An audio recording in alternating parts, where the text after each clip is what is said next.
खेसारी भैया 2024 में का हुई तूने बता दे भाई लोग के। जनवरी में अब तुरंत अभी देखिए बम फूटने वाला है। जनवरी से पहले हम लोग इसकी तैयारी चल रहा है।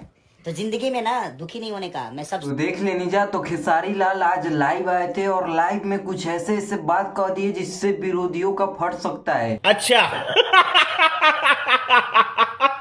जी हाँ, विरोधियों का फट सकता है क्योंकि खेसारी लाल यादव ने बोला कि 2024 में बम फटने वाला है। और खेसारी लाल यादव को बहुत से लोग सोच रहे होंगे कि लाइव वो क्यों आए थे, आज क्रिसमस डे था इसीलिए लाइव आ गए थे, लेकिन ऐसा बात नहीं है। वो कुछ अपना पर्सनल बातें शेयर करने के लिए आए थे क्योंकि उनके फैन थे जो भी वो उनसे नाराज थे, इसलिए वो बताने आए थे कि बहुत ही जल्द खेसारी लाल यादव का गाना आने वाला है और 2024 में एकदम बम फूटने वाला है। जो कि आप लोग जो भी लाइव देखा होगा उसमें पूरा रियलिटी मालूम चला होगा उन लोगों को। लाइव में खेसारी लाल यादव पूरा मामला बता दिए, लेकिन जो समझने वाला था समझ चुका है क्योंकि उसमें बोले हैं कि विवेक सिंह, आप लोगों को तो पता होगा विवेक सिंह उनके मैनेजर बहुत ही दिनों से नहीं दिख रहे थे। और उस लाइव में खेसारी लाल बोले हैं कि विवेक सिंह गांव में यानी पटना में जाकर प्लास्टर करा रहे हैं।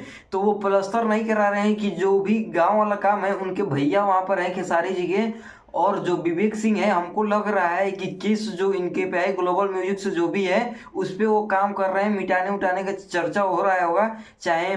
और एक बार आपको पता ही होगा पवन पांडे वीडियो बनाकर डाले थे कि खेसारी लाल यादव पे जो भी केस पड़ा है वह बहुत ही जल्द मामला शांत होगा क्योंकि वह केस अभी हाईकोर्ट में चल रहा है। तो आप लोगों ने एक बार वीडियो जरूर देखा होगा कि पवन पांडे वीडियो लाइव आकर बोले थे कि खेसारी लाल यादव का केस अभी हाईकोर्ट में है और बहुत ही जल्द इसका समाधान निकलेगा। तो हमको लग रहा है कि 2024 में उसी केस को बंद किया जाएगा और खेसारी लाल यादव का जो भी गाना है उसको रिलीज किया जाएगा। वही खेसारी लाल यादव लाइव में आकर बोल दिए हैं कि बम फटने वाला है 2024 में। तो विरोधियों का तो फट चुका हो।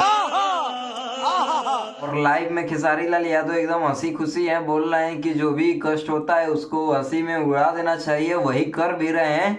तो ऐसी मजेदार वीडियो देखने के लिए, भोजपुरी के न्यूज़ सुनने के लिए हमारे चैनल पे आप लोग नए हो तो चैनल को सब्सक्राइब और वीडियो को प्यारा सा लाइक जरूर कर देना। तो मिलते हैं नेक्स्ट वीडियो में।